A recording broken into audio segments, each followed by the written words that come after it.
Olhou nos meus olhos a sorrir, caneta e papel na sua mão, tarefas escolar para cumprir, e perguntou no meio de um sorriso o que é preciso para ser feliz.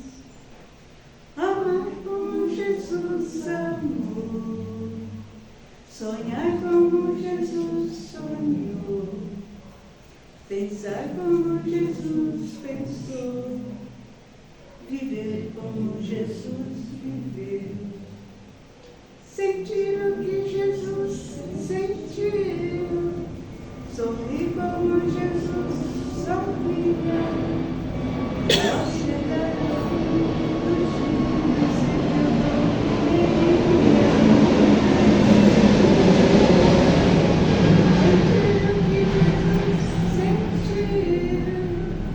sorrir como Jesus sorria, e ao chegar ao fim do dia sei que eu dormiria muito mais feliz.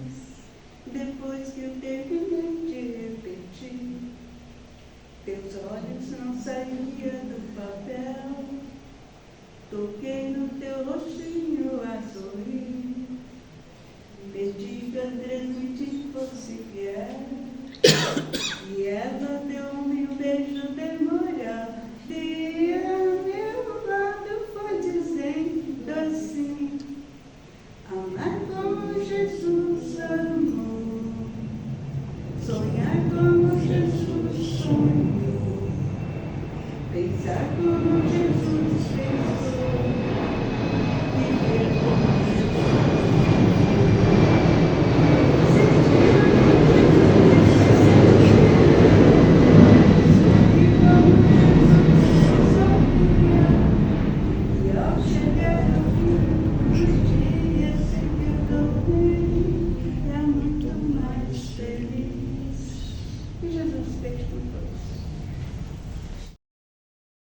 um pouquinho as vantagens que a casa nos oferece, vamos dizer assim, porque como a casa é mais aconchegante, nós podemos ser um pouco menos formais, podemos conversar assim, de perto, não precisa ser aquela palestra rígida, né? Aquela distância entre a pessoa que está aqui conversando e aqueles que estão ouvindo. Então eu quero convidá-los desde já a participar comigo das reflexões que nós somos chamados a fazer em torno do tema que está proposto para nós na noite de hoje.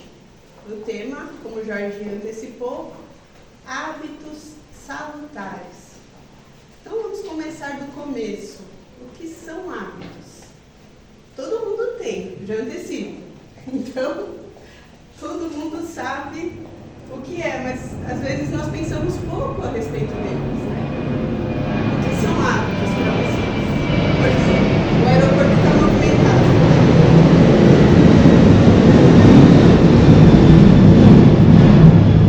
Podemos dar um segundinho, não tem problema. Alguém quer arriscar uma resposta? Hábitos são as coisas que a gente faz repetidamente, damos categorizar mais ou menos. Aquilo que a gente faz repetidamente, né? são coisas rotineiras, né? Coisas rotineiras. Certinho, perfeito.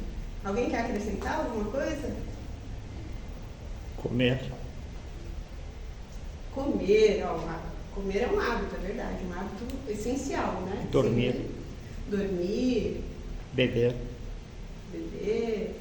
Aí são hábitos que coincidem com as nossas necessidades fisiológicas, mas não deixam de ser hábitos, né? Porque nós vamos instituindo rotinas ou repetições em torno disso, né? Comemos em determinados horários, temos determinados lugares na mesa, temos o hábito, né, de fazer assim o assado, de termos conosco essa ou aquela pessoa, de antes do café, por exemplo, passarmos lá na padaria naquele horário, porque nós temos o hábito de pegar o pãozinho, já prosear com a pessoa que está atendendo. Então, hábitos são ações repetidas que nós vamos, numa certa medida, fazendo no automático.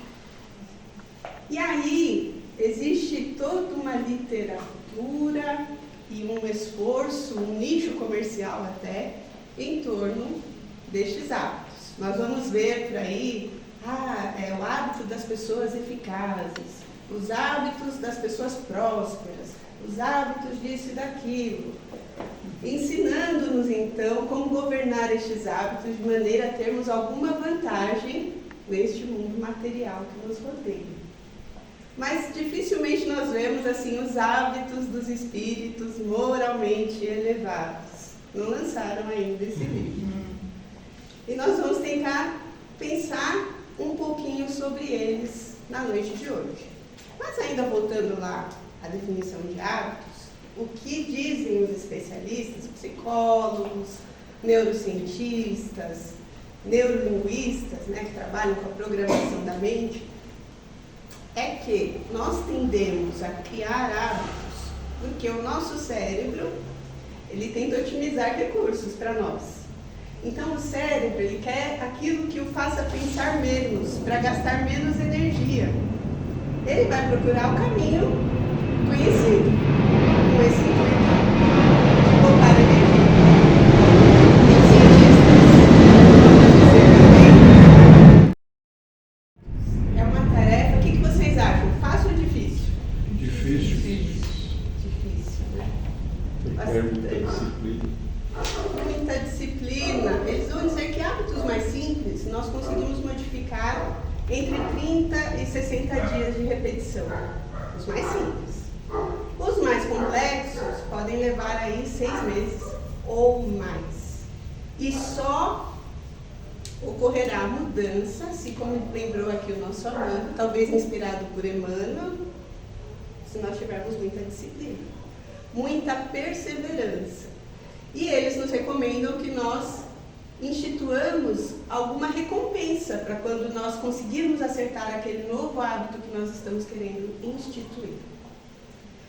Agora, se nós estamos tratando desses hábitos materiais, a nossa rotina, esses conhecidos, e esses hábitos, já dizem os especialistas, que são difíceis de serem mudados, vamos pensar no que seria a mudança de hábitos reencarnatórios, ou seja, aqueles hábitos, tendências que nós trazemos conosco de outras vidas. Será que fica um pouquinho mais complexo? Muito. Muito, né?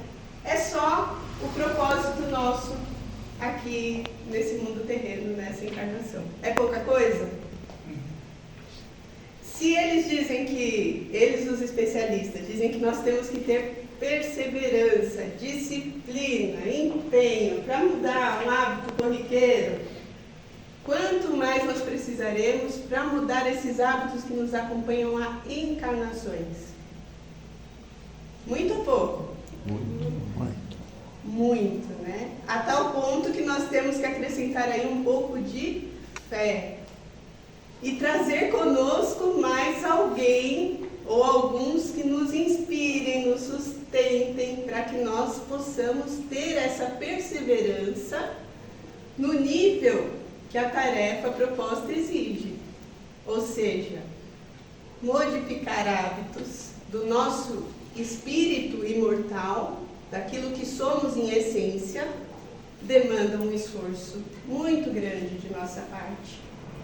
Que para o nosso próprio bem é melhor que seja reforçado pelos amigos da espiritualidade.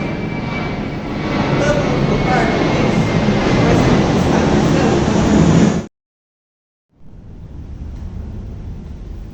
Eu já introduzi aí a ideia. Vamos falar hábitos salutares, quer dizer, a gente precisa estar sempre melhorando, A doutrina nos pede que sempre melhora, evolução.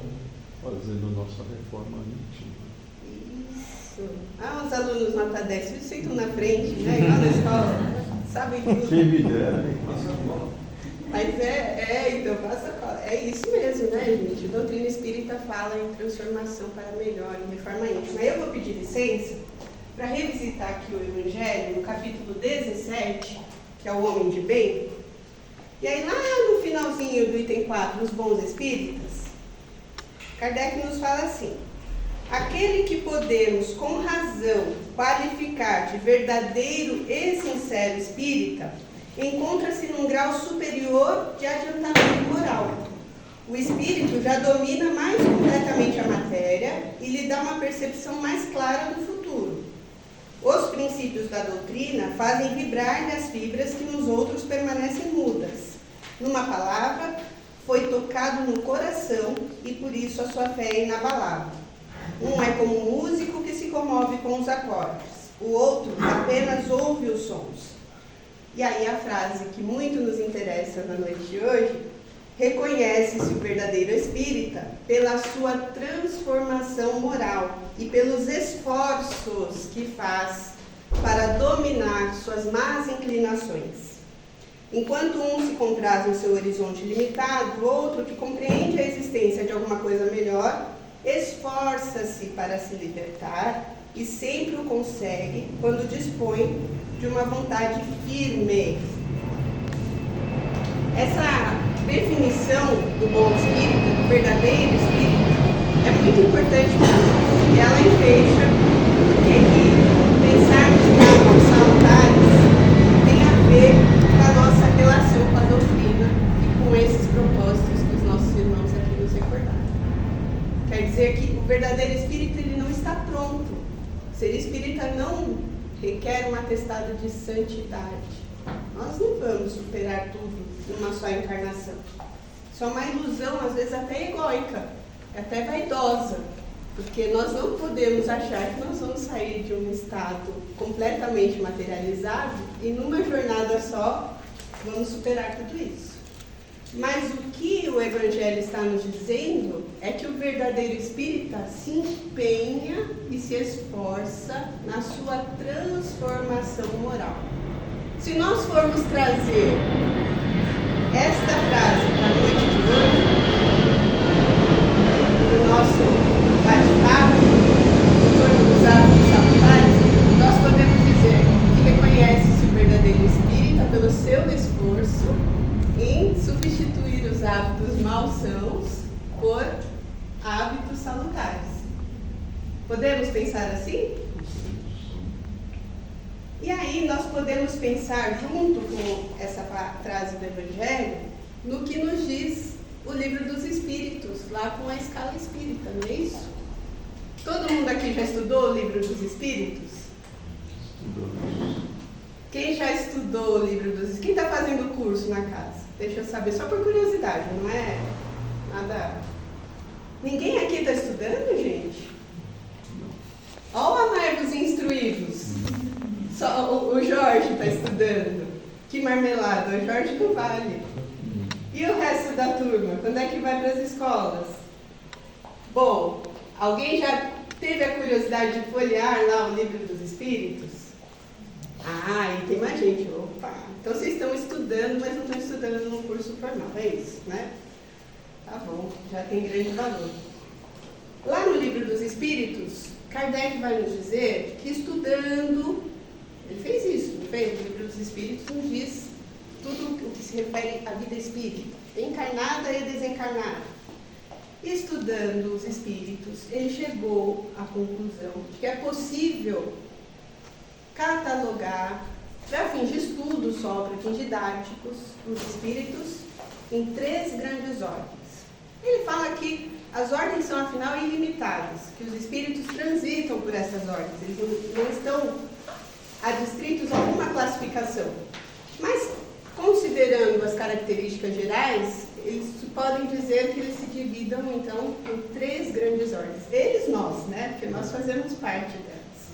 Então, terceira ordem, espíritos, vamos ver se alguém lembra.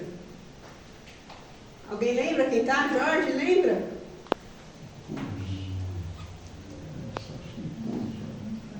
Terceira ordem lá embaixo, ó, imperfeitos. Imperfeitos, né? Que somos, lamento dizer ainda, todos nós, né? Nós não conseguimos passar ainda espiritualmente para a classe executiva. Os bons espíritos. E lá na primeira ordem, espíritos puros. Como se classificam, como se caracterizam os espíritos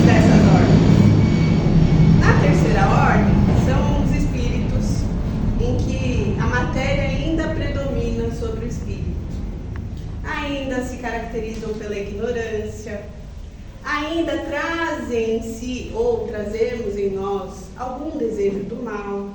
Vejam vocês, estou falando de uma maneira geral. Não quer dizer que nós sejamos assim puramente malignos, e graças a Deus não somos, senão não estaríamos aqui hoje para falar um pouquinho de evangelho, pensar como é que nós podemos nos melhorar. Mas ainda trazemos alguns laivos aí de maldade, ainda nos identificamos, ainda nos comprazemos em alguma medida com o mal. E nos damos as paixões humanas com muita facilidade. Quais são elas? Orgulho, egoísmo, vaidade, ganância, né? Tudo que é muito próprio do nosso mundo, dessa vibração que nos rodeia e que nós vamos tentando fazer a nossa parte e debelar em nós aquilo que não é bom. Mas ainda estamos em processo, estamos naquela transformação moral aqui no de Kardec. Aí na segunda ordem, que são os espíritos, os bons espíritos, ali a coisa já melhora. Ali o espírito prevalece sobre a matéria. O desejo do bem é o que os anima. Só que eles não têm ainda em si, cada um, todas as virtudes. Ainda tem provas a superar. Por quê? Uns são sábios, aí tem mais conhecimento, mas ainda não trabalhou tanto a parte moral. Aí os outros são prudentes, ou seja, cuidaram da parte moral, construíram virtudes morais, mas ainda não alcançaram tanta sabedoria, tanto conhecimento. Então eles ainda têm virtudes a trabalhar em si, a conquistar. E aí nós chegamos aos espíritos puros, que são aqueles em que não há predominância da matéria, já superaram todas as grandes paixões humanas e, portanto, alcançaram a relativa perfeição. Aqui nós estamos falando. Alguém traz aí à mente um exemplo de espírito puro? Chico Xavier. Xavier. Quase lá. Claro que nós estamos falando, gente, seria até uma leviandade. Quando eu falo assim, nós, eu estou tomando um todo, né? De repente nós temos aqui entre nós um espírito puro e eu, na minha ignorância, não consigo reconhecer. Mas, de uma maneira geral, o nosso planeta de provas e expiações não oferece ambiente para os espíritos puros. Nós também vemos isso no Livro dos Espíritos, né? Nós reencarnamos em atmosferas condizentes com a nossa condição moral, com exceção àqueles espíritos que vêm para alavancarem o progresso da humanidade. Chico é tido como um espírito missionário.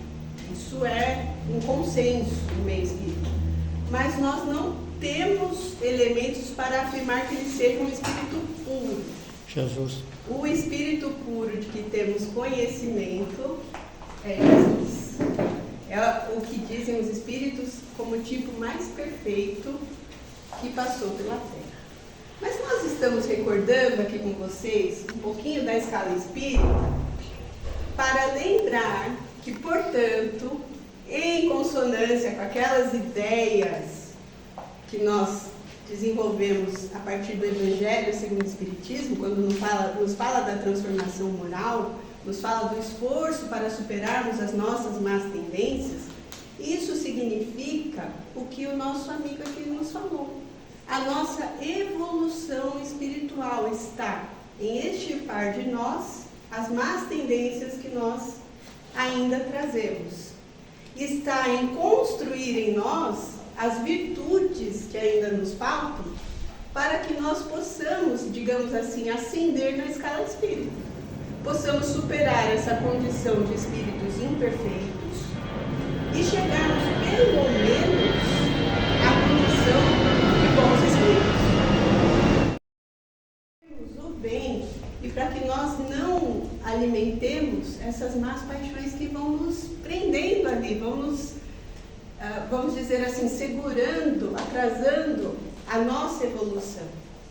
Então, quando nós falamos em hábitos salutares, num clima de evangelho, como estamos hoje à noite aqui conversando, nós estamos indo muito além das questões rotineiras. Ou melhor dizendo, nós estamos sendo convidados a trazer um pouquinho mais de evangelho para a nossa rotina.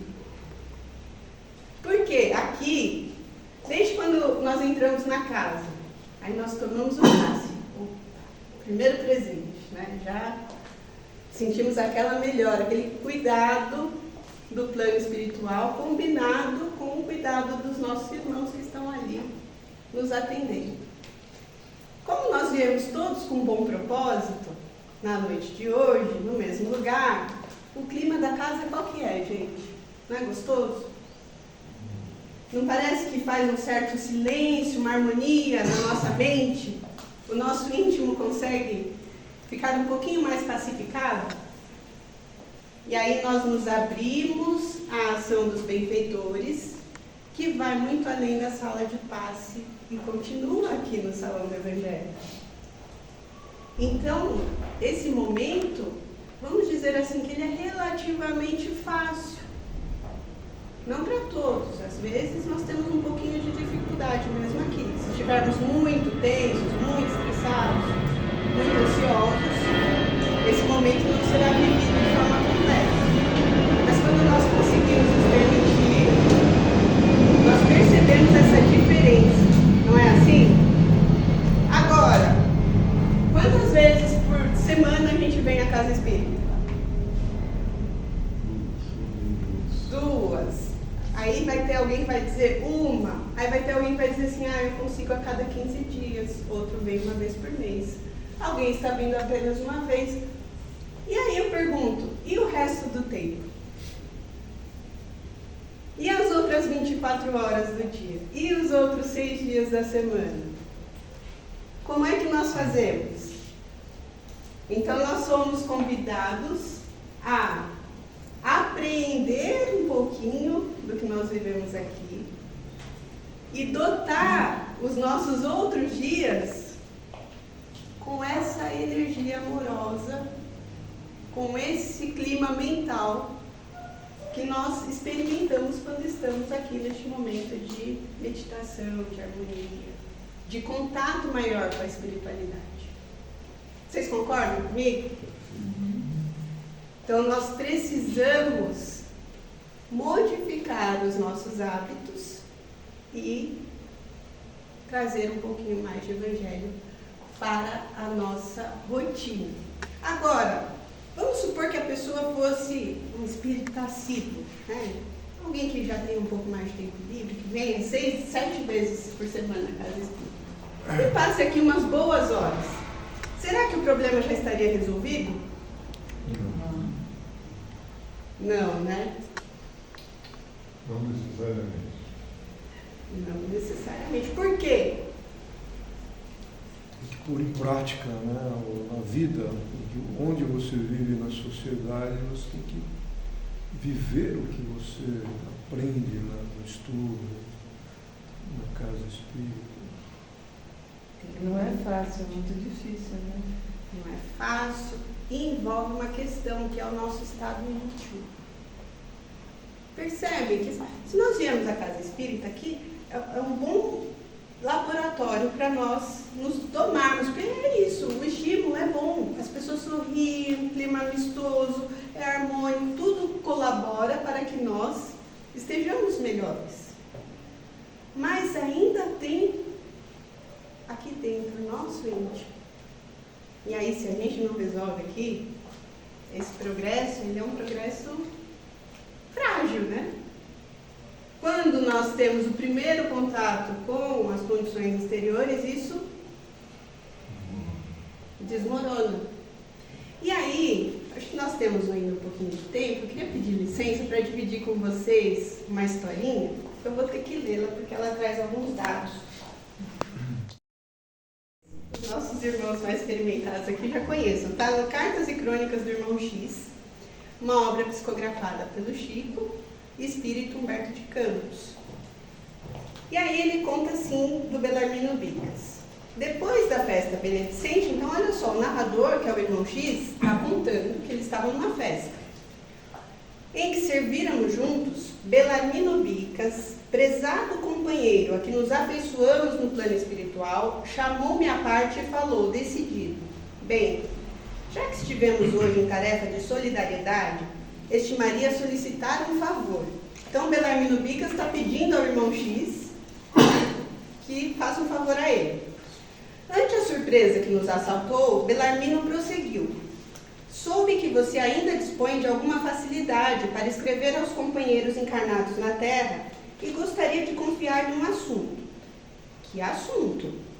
Acontece que desencarnei com 58 anos de idade, após 20 de convicção espírita. Então vejam só, ele desencarnou com 58 anos e era espírita desde os 38. Então ele, durante 20 anos finais da vida dele, ele viveu no espiritismo. Abracei os princípios codificados por Allan Kardec e, como sempre fora irracível por temperamento, organizei desde os meus primeiros contatos com a doutrina consoladora uma relação diária de todas as minhas exasperações, apontando-lhes as causas para estudos posteriores.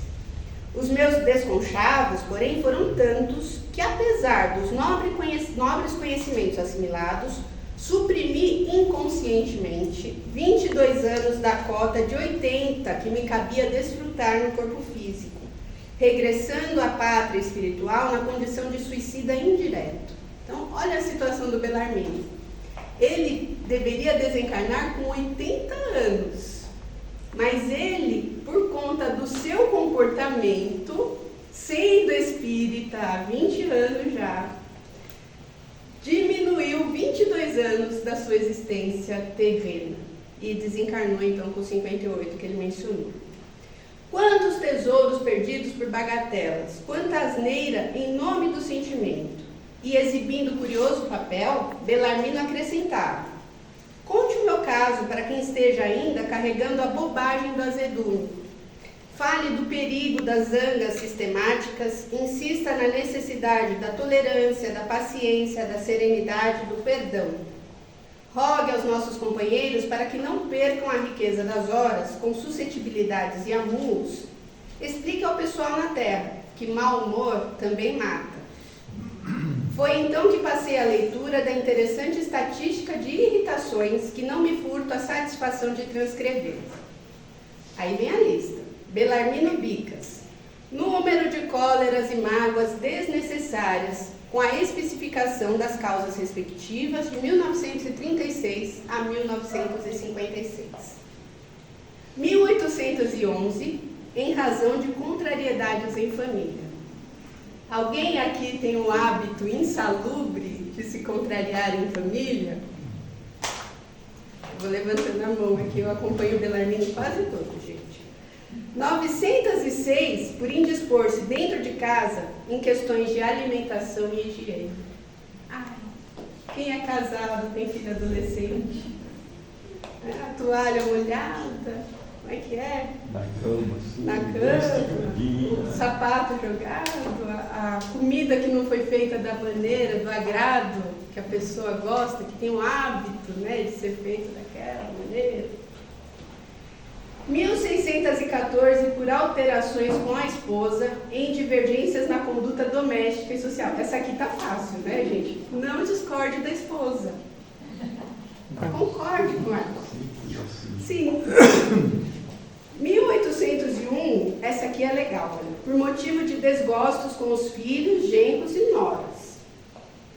Vejam que está separado daquele outro que é da família em geral, né? Tem família em geral, 1600 e tanto, tem 1801 de filhos, genros e noras.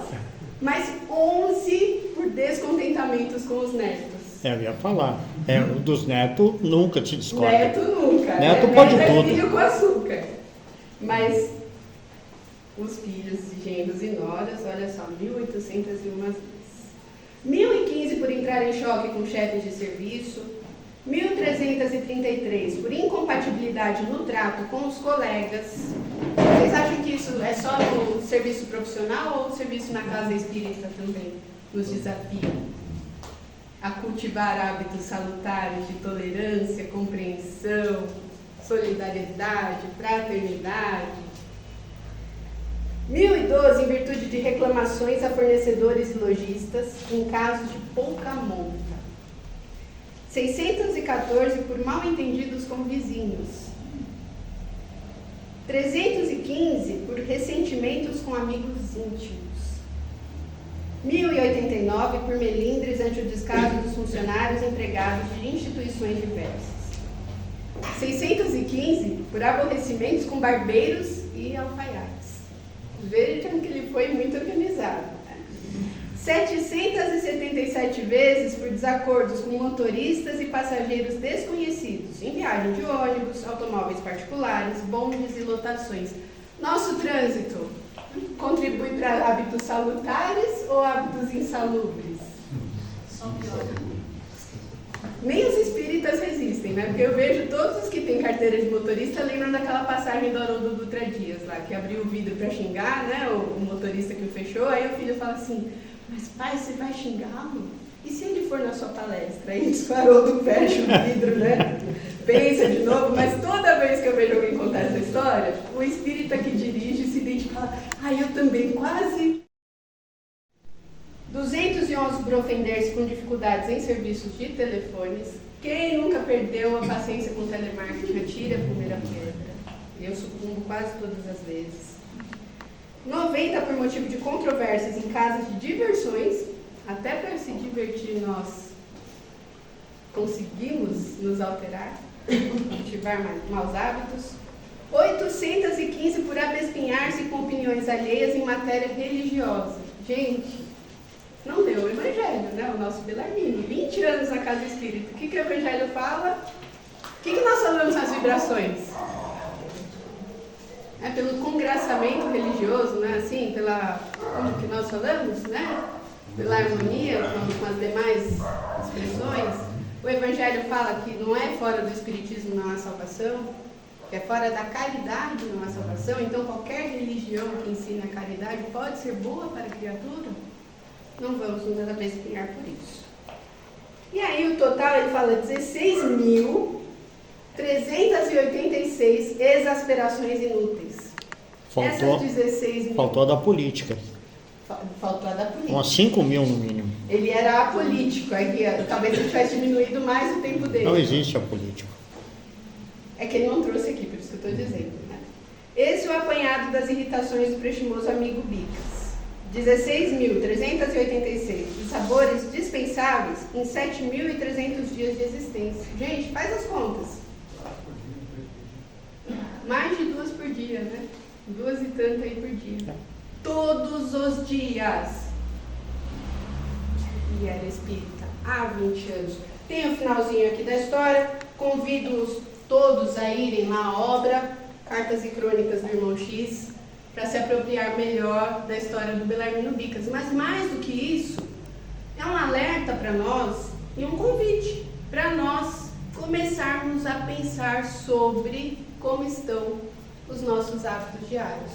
Se nós estamos cultivando o hábito da reclamação ao invés do hábito da gratidão. Se nós estamos cultivando um ato de hostilidade ao invés de fraternidade. Se estamos cultivando hábitos de egoísmo, ao invés dessa fraternidade, solidariedade, amor ao próximo, a que o Espiritismo nos convide. E aí nós podemos dizer assim, mas como é que eu vou saber quais são os hábitos bons para substituir aqueles que não são tão felizes? E nós recordamos que Paulo traz uma passagem, salvo engano, uma epístola aos Hebreus, resgatando uma mensagem que está lá no Primeiro Testamento, porque ele era um estudioso do Velho Testamento, apesar de aparecer para nós no Novo Testamento. E ele fala assim, porei as minhas leis em vossas mentes e as escreverei em vossos corações. Então, nós já trazemos em nós o sentido daquilo que é certo. E os bons espíritos reforçam essa mensagem de Paulo, porque na questão 621 do Livro dos Espíritos está dito a mesma coisa, que as leis de Deus estão na nossa consciência. Na 622, Kardec fala assim, mas se estão na nossa consciência, então, por que nós precisamos recordá-las, estudá-las, sabê-las? Os Espíritos vão dizer, porque nós as desprezamos e as esquecemos. Então nós precisamos recordar. Como é que nós fazemos isso, gente? Como é que nós lembramos das leis de Deus que estão em nós, mas que nós deixamos com que se esmaecesse e se apagasse? Orando. Orando. Mas temos também, cada vez que a gente acorda,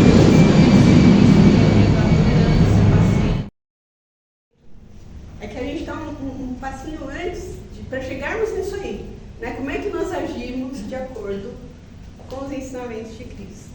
E aí, o grande mote da nossa conversa de hoje, que era o nosso contato com o Evangelho. Por quê?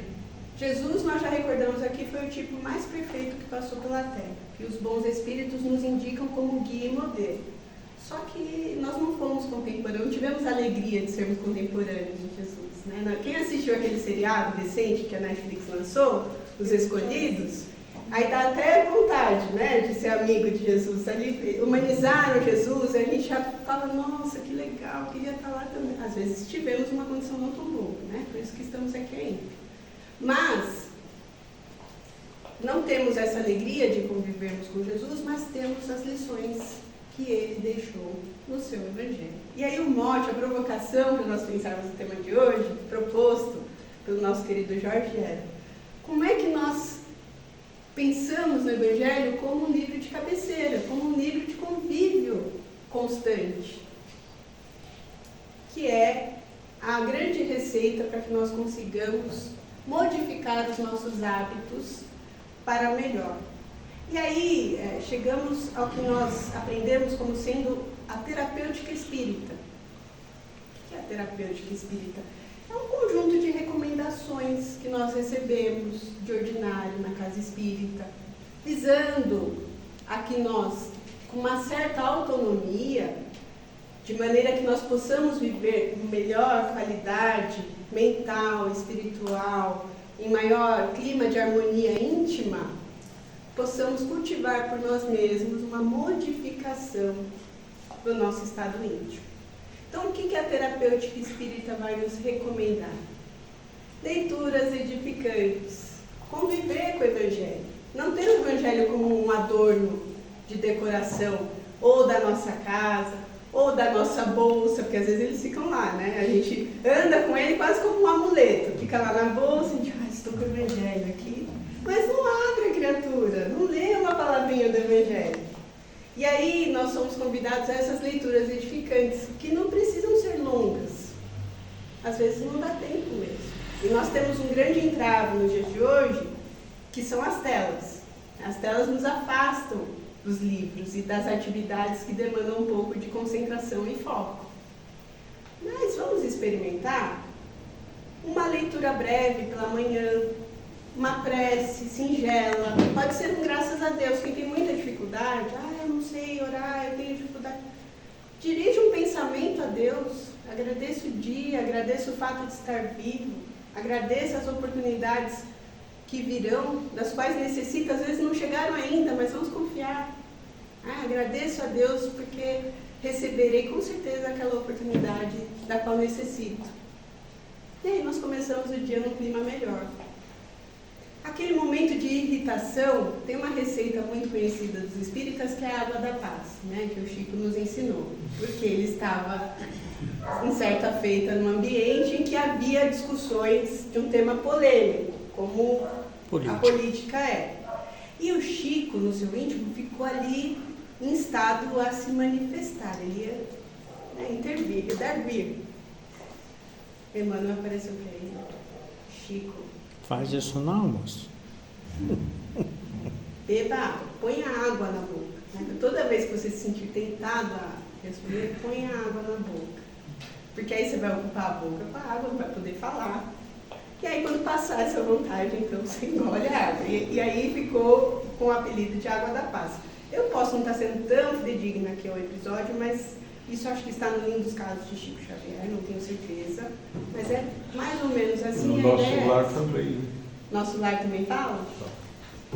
Então, vamos tentar achar caminhos para lidar com essa irritabilidade, essa vontade de responder de pronto, esse impulso que nós temos. E aí, que mais, gente? Vamos alimentar nossa mente com coisas boas, o que também é um desafio nos dias de hoje, porque as notícias tendem a ser boas ou não tão boas? Ultimamente. Péssimas, não tão boas, né? E é muito fácil nós nos sintonizarmos com aquela vibração, aquele clima com que nós vamos sendo alimentados. E aí nós, não satisfeitos com o que vem na vida real, que não é tão fácil para administrar, nós ainda fazemos igual um lanche, né, que já é muito calórico, e a gente põe ketchup, põe mostarda, põe molho de pimenta, põe maionese, porque nós fazemos a mesma coisa com a nossa atmosfera mental. Nós vamos por filmes de terror, filmes policiais, filmes que tenham histórias tenebrosas. Depois fica tremendo. Depois fica tremendo. Ou então fala assim, aqui eu não sinto nada, né? Mas vai dormir, o corpo repousa e o espírito vai visitar lugares compatíveis com aquele clima que nós alimentamos durante o nosso estado de vigília. Aí acordamos descansados ou cansados, o que vocês acham? Cansadíssimo. Cansados, né? E esse cansaço contínuo vai minando a nossa condição, vai produzindo em nós mais irritabilidade, vai fazendo com que nós fiquemos mais predispostos a hábitos nocivos a nós. Um clima mental mais propício à nossa sintonia com o mais alto. Esse é o convite que nós deixamos hoje para vocês, que nós possamos todos juntos, porque me incluo nesse esforço, repensarmos nossos hábitos, as nossas ações, fazermos ali um levantamento enquanto estamos encarnados, porque o Belarmino, coitadinho, só foi ter consciência das consequências dos seus atos, dos seus hábitos, depois de desencarnado. Nós, pelo relato dele, temos a oportunidade de fazer essas reflexões agora. Vamos ver se nós conseguimos poupar aí alguns anos e sairmos desta vida melhores do que aqui chegamos. O que nós falamos para a Casa Espírita serve para a reencarnação, que nós possamos todos sairmos daqui melhores do que aqui chegamos. Muita paz a todos, muito obrigada pela atenção. Obrigado. Muito obrigado.